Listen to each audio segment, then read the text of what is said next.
Hello everybody, today we're back for another installment on the 1200. It's not a restoration, it's more of a refurbishment. So while the sump was away getting welded, I thought, well, I'll fix some of the leaks. I'll go around some of the gaskets, replace some bits and pieces just to try and seal up some of the leaks. I thought, I'm not going to film that, you don't need to see me replacing gaskets, it's all just unbolt stuff, clean it up, new gasket and stick it in. So I thought I'd start off with, on the turbo there was a return pipe, so the oil pressured, so pressurized oil was fed into the top of the turbo, and coming out of the turbo there's a pipe that returns just the oil back into the block. Okay, so this is the basic layout of the return pipe. So the turbo is here, this fitting screws onto the bottom of the turbo, just feeds into this flexible pipe, into this elbow, and into this, and then this is the engine block. So this bolts to the engine block, and it's just a clear hole, a free flow for that oil back into the sump. So my plan was just to take this apart, clean it up, make sure none of these joints were leaking, check this hose, and make sure these joints were just not weeping oil out. So I got it all apart, I cleaned it all up, got it all in the parts washer. Everything was going hunky-dory until I come to cleaning this part. They have the bit that bolts to the block, and this is what I discovered. Hopefully you can see that here. Hopefully it's not being distorted by the light, but this here on the end of my thumb, that's a crack. You can see it better there. So this is aluminium, and it's clearly, you can see it on the edge there, at some point been over tightened. Maybe somebody previously was trying to stop a leak. Let's just try and focus it. Yeah, that's a good. So I assume somebody in the past was trying to stop a leak. Just give it one last little bit of a tighten too much, and split the aluminium. So on discovering that crack, again it's aluminium, so just like the sump, I can't repair it. So I've had a little hunt around in our metal box, or kind of spares department, and we've got a bit of plate and a bit of solid bar. So what we're going to do, we're going to make a new one. So what we're going to do, we're going to transfer the holes on this to the plate, going to cut it out, and then we will make a new threaded bush from this bar and weld it all together. And then we can just recreate one of these but in steel rather than aluminium. I don't think it's showing up very well, but what we've done, we've marked our hole positions. So these are the two mounting holes, and the hole for the oil return is the bottom one, and we've traced around the rough outline of the piece. So what the plan is at the minute is to get everything drilled and welded up before we cut the actual final shape out, because by drilling it and welding it we're going to put heat into this plate and we will get distortion. So the back side of it, it's got to be flat to provide an oil sealing surface. So the plan is to do all the operations as one complete plate and then cut it out afterwards, and then what we'll do, we will machine the back side flat to make sure any distortion is minimized by keeping it as a big piece, and then at the end we will take what little bit there is, we'll take it off the back side of this, and hopefully it should come out flat enough to provide a nice seal between the plate, between the part and the block. Right, so here's our plate, we're all marked out, we're clamped into the milling machine. I do like drilling stuff on the milling machine, it's just a bit easier, a bit more accurate, because you just bolt it to the table and then you can move the plate, you can move the workpiece under the chuck. So the first thing we need to do is just center our first hole.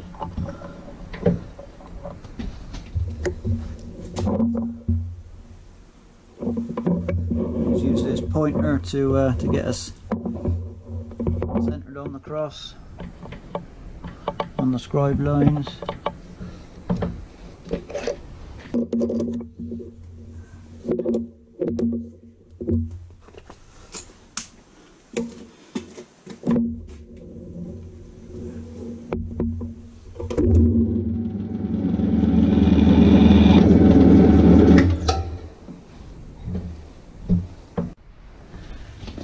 Right, so we've done our centre drill, got us on our mark. The drill was just a little bit slow, so I've changed gear. We've sped him up a little bit, so we'll go through with a small drill.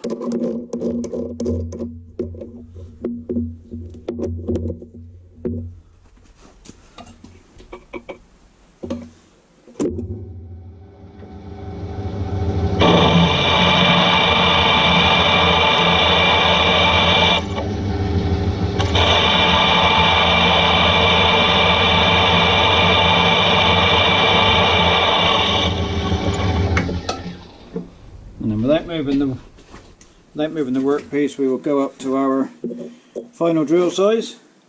So these bolts, these mounting bolts, are 7/16. So we're going to just go up one drill size to make sure it's a comfortable fit.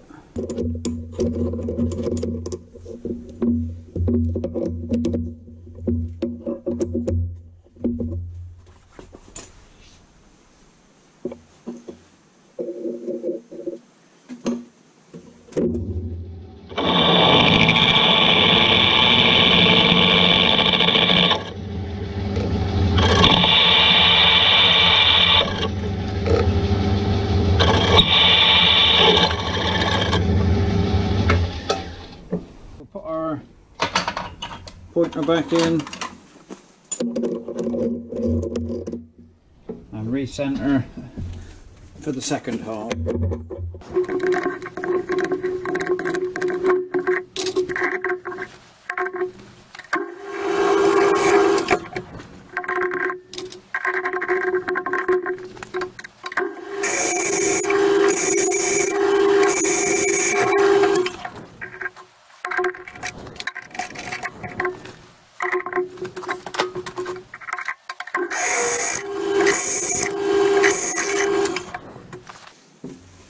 Right, so that's the two mounting holes done.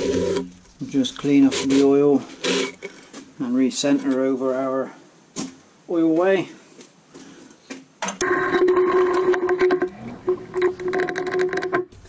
The reason we use this centre drill first, if you see it's much thicker, it's much stiffer than going straight through with that. It will hit where we want it and it won't wander about. If we use these normal drills, they can often just wobble around a little bit before they find their centre. But these stiffer centre drills, they hit the first time every time.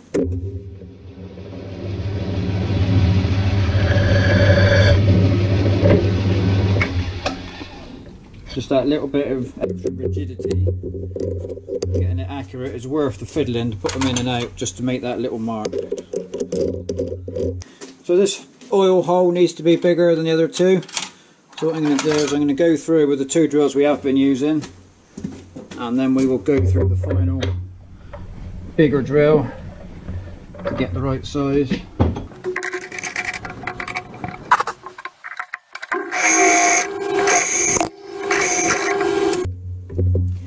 Actually, the final size we're going to go through with is 20mm. Now, the bigger the drill bit, the slower it needs to turn, so we need to change speed now, because if we spin this big drill at the speed we were just using, it would be far too quick. So we've got to change the belts to get us a slower speed. So we were running previously about 880 RPM. Now we've come down to just over 400, and that'll be okay for this bigger drill. And there's quite a thick plate, so we need to go steady.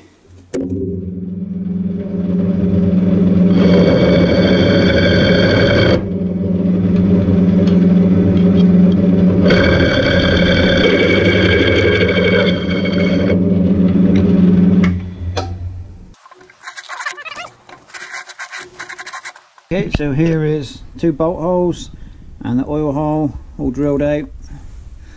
Next stage, we'll go over to the lathe now and we will start making our oil fitting for here. Right, so we've got our length of bar in the lathe. What we're going to do, we're going to face this end off and turn the diameter as long back as we need down to the right size.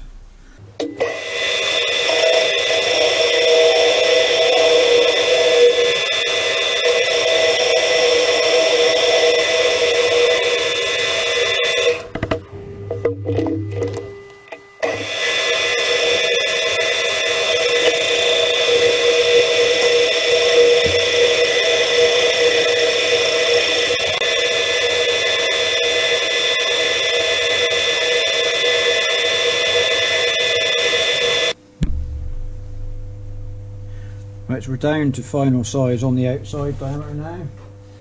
So the reason I drilled that last oil hole on the plate oversized was because I want to turn the very end down to fit into that hole, like a locating spigot, and then we will be guaranteed of a welded on square fixture. So what we're going to do now, just turn the end bit down to 10mm depth, which was what the plate is, and then we'll turn it down to fit the hole.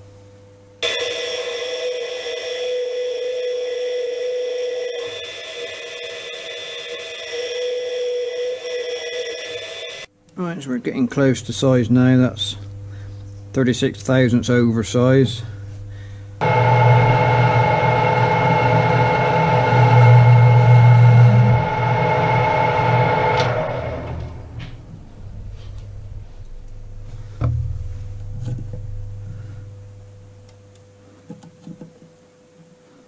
So that puts us at 2 over. We'll try our hole on there.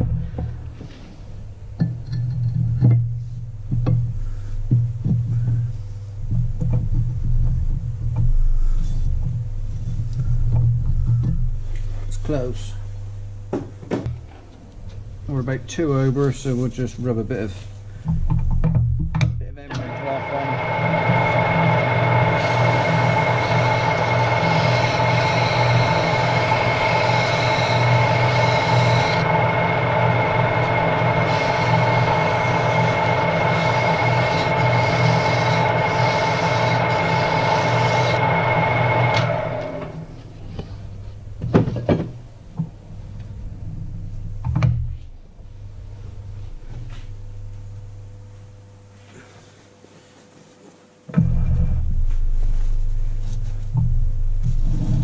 Clean that oil off. We'll just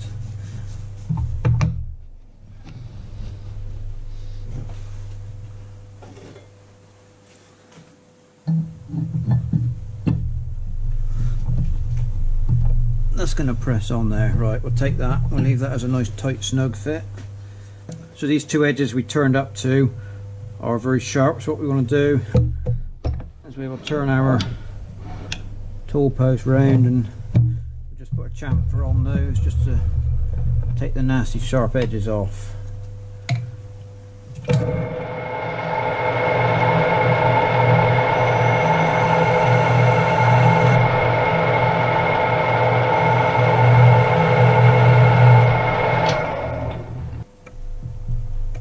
So final job is to part this off to length. So I've set the tool to where we need it to be. I've slowed the lathe down, and now we will just feed in this way to cut it off.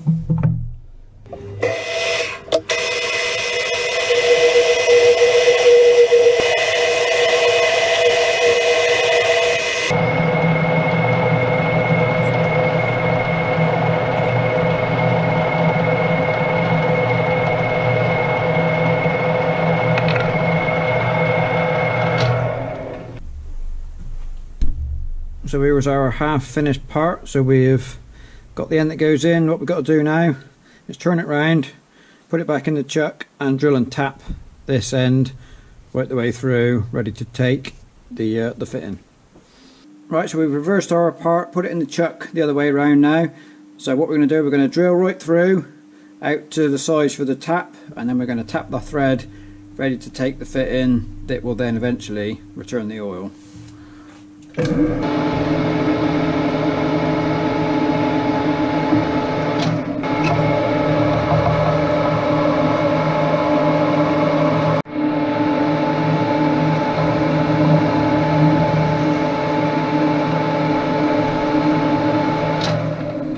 Right, so we're through with our pilot hole. What we'll do now, we'll go almost tap-in drill size, but not quite. Just leave us a little bit to take out the final size.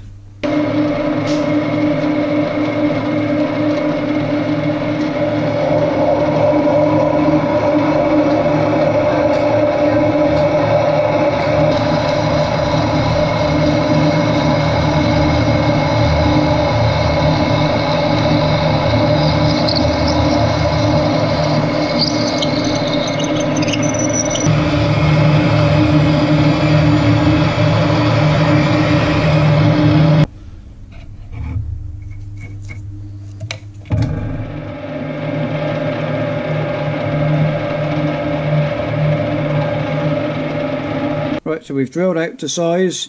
We just put a countersink in there just to give us a lead in to the tap. We'll just have a burst of compressed air just to clean all the swarf out.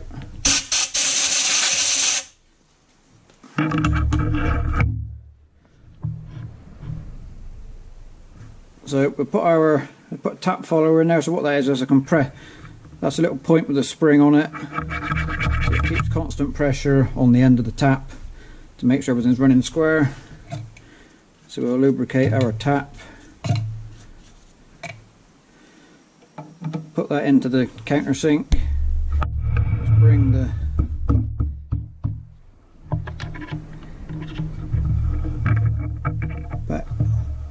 bring that up, compress it onto the spring pressure,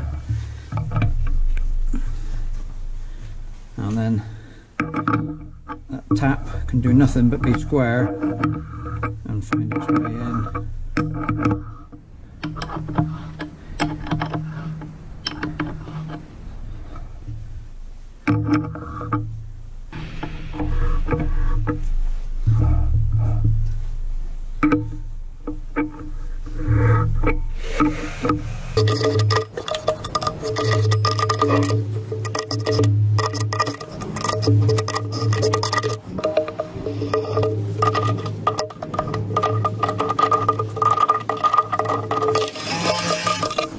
Right, so there's our thread cut. We just blowed a bit of compressed air in there to clear the chips out.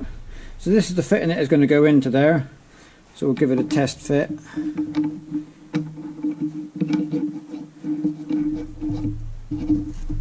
That's nice. That's a nice firm fit in there. So we can take this out the chuck now. Just wipe the oil off.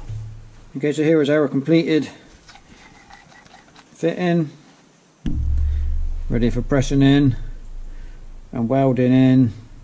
You can see the thread inside of there. Ready for welding in to our plate now.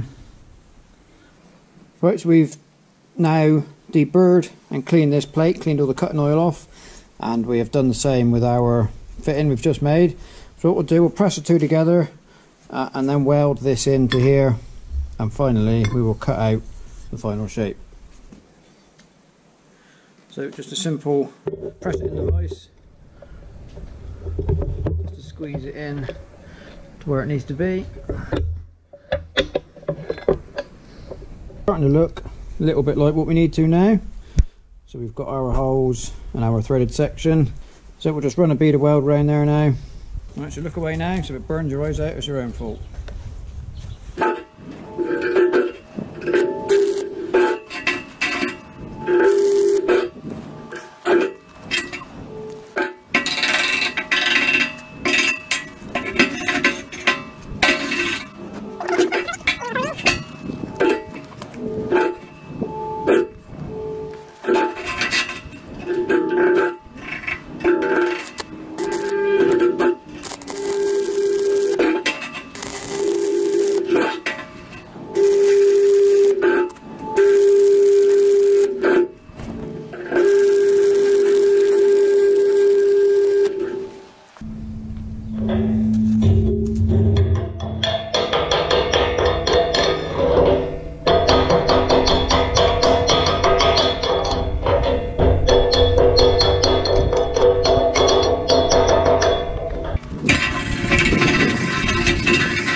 Right, so here's our finished article. We've come right the way around. It's not going to leak, I don't think. Certainly not going to fall off, and I don't think it's going to leak. So what we'll do now, we'll just let it cool down in its own time. I don't want to put any water on it because that could crack something. So we'll just let it cool down, and then we will cut round the outside. Right, so here we are. This is cold now. It's cooled down totally. I know it's cooled down because it's 5 days ago since I welded it till I got back to it. So what we'll do, we'll just do a quick check as to whether we have actually got any distortion at the minute. Right, so we're just turned upside down. I've got an engineer's square here. So what I'm going to do is just put it onto the back side of the part Now you probably can't, I'm not sure if it should be just picking up there. There is, you can hear it rocking. What we've done is by welding it, we've put a very slight bow in it that way. Okay, so this, the part we welded in is higher when it's upside down, because what it's done by welding it, it's pulled both sides upwards. So once we've cut it out, what we'll have to do is just machine this back side very slightly just to get it back to flat again. Right, so here's our part clamped onto a little workbench. So what we're going to do, we're going to cut around these lines. This tool, which is a plasma cutter, so what we do, we got an earth strap like a welder clamped to our part, and then this is the torch, and coming out that little tiny hole in the end, all kinds of fire and stuff come out of there, and they will cut our plate. So we'll set to. Now we're by the doorway. You can see we're out, you know, it's raining, so I normally do this outside, but we're just in the doorway because you do get some nasty vapors and fumes come off, so tend to do it with some fresh air. And we can't be right outside today because of the weather, but we're doing second best.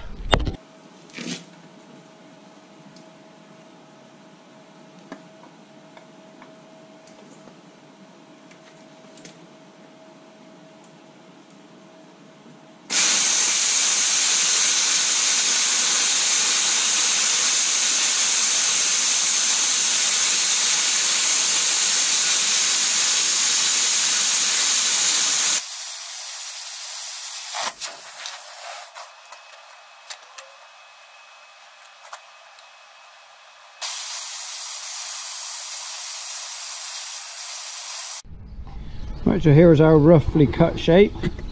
Now on the back, when you're plasma cutting, you do get this, the build up of the material that's come out of the cut does stick to the back of the part, but that comes off easy.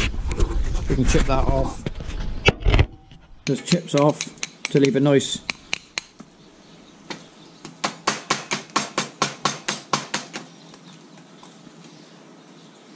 you can see that just chips off easily. Does leave us is not the tidiest of cuts for this. No, this is 10mm plate and this machine is only supposed to do 8, so it's doing, you know, it does more than they say. So what we'll do, we'll go to the bench sander, we'll just tidy up the edges, make it look a bit presentable, and then when it's cooled down we will machine that back surface. Right, so here's our tidied up edges. Hopefully you can see they're a little bit better looking now. I haven't got all the little rough bits out, but I've got enough out. I have just taken the square again and put it on,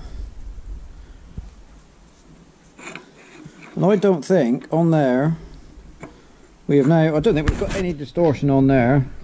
It's not rocking. I don't think for a gasket sealing surface, I don't think there's anything there to worry about. I think what we'll do, we'll just rub, there's a few little burrs come up where I've been grinding away, polishing the edges. So I think what we'll do, we'll just gently file the back surface to take those burrs off, and I think we'll be good to go then. I don't think we need to machine this back face.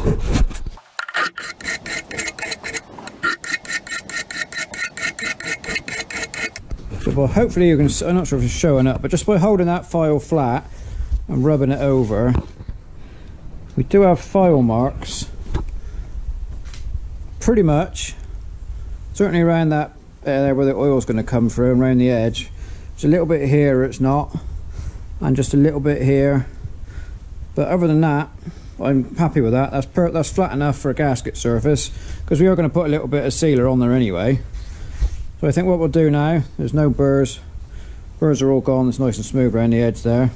So I think what we're going to do, we're going to clean this up because it's going to be full of filings and stuff, so we'll clean all this up, and I think what we'll do next, we'll put some paint on it, so next time you see this it will be nice and painted and ready to go back on.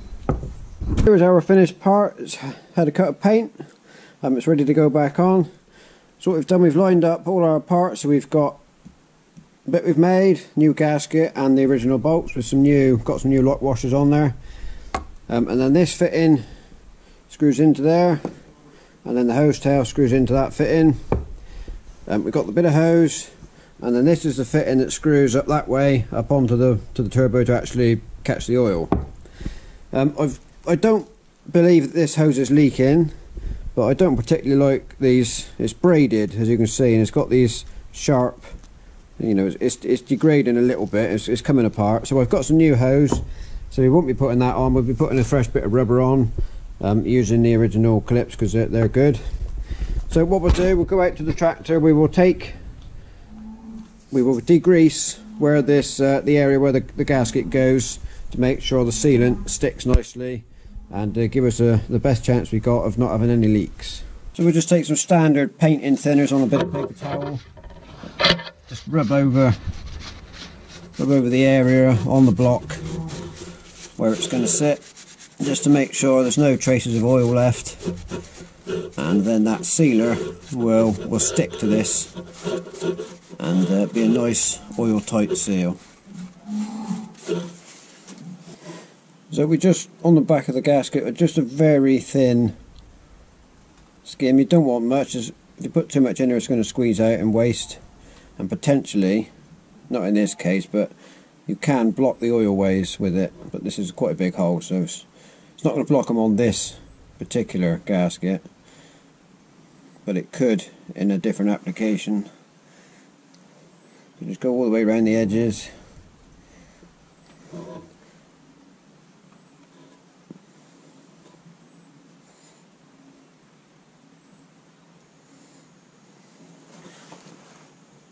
And that will then stick to the block, so help us line it up.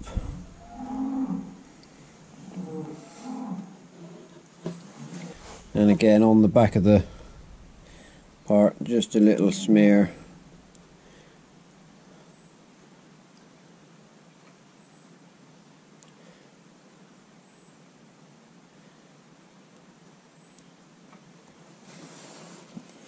And then take our bolts.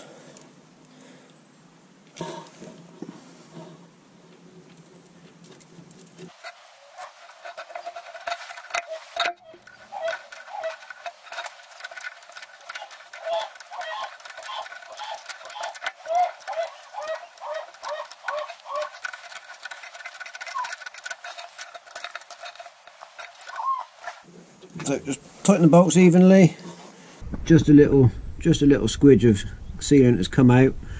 So what that's done within the back of here, that has then sealed all the gaps, because obviously there's only two bolts. So if there was a bolt down the bottom, you know, it would pull it up tight all around, but because there's just two bolts at the top and the oil's entering at the bottom, just want a little bit of sealer on there just to make sure we don't get any leaks.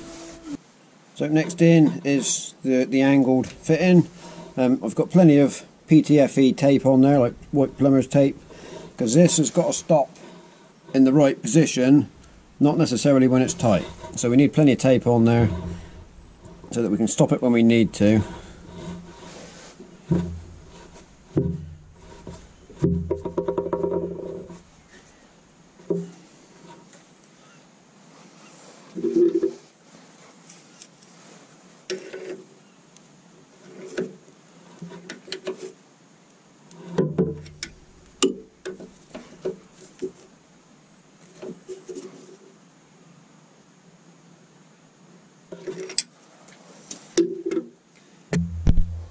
But there should be right, and then into that screws this next fitting. So again we will tape the end, although this can be done up tight because it doesn't matter where this one ends up.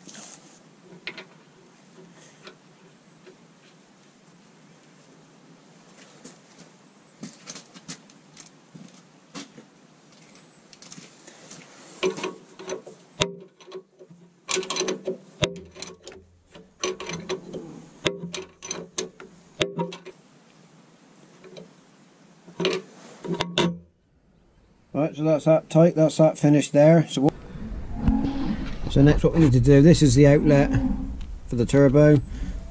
Again, we've cleaned that off with some thinners. So what we'll do, we'll tape around this and then put the final fitting on.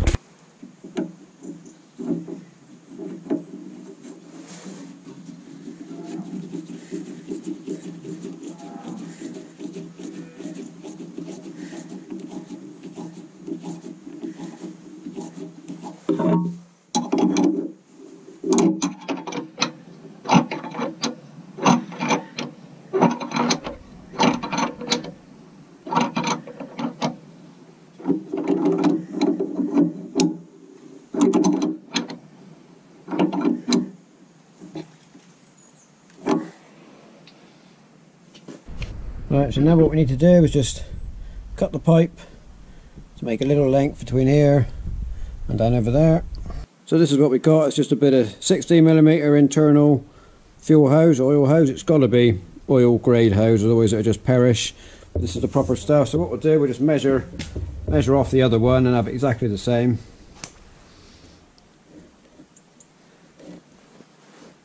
Just get the ends lined up.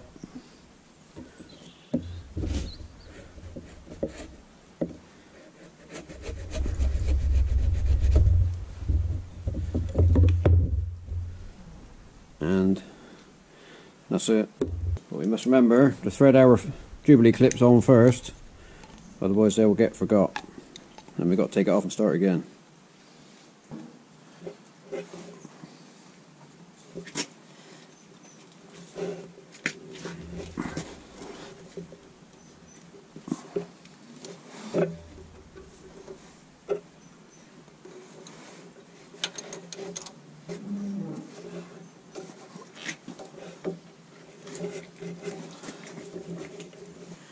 Right, so there's our hose on, nice smooth curve.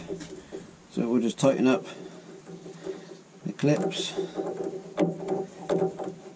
Right, and there we have one completed job. So new part, all taped joints, nice new bit of hose, and up into the outlet of the turbo. So that's it, job completed. While I'm filming this video, the actual sump's not back on yet, but by the time you have seen this video, it will be on, if that makes sense. So I can't start it at the moment, but you will have hopefully seen it running by now in the last video where we put the sump back on. So that's it. Thank you very much for watching, and we'll see you next time.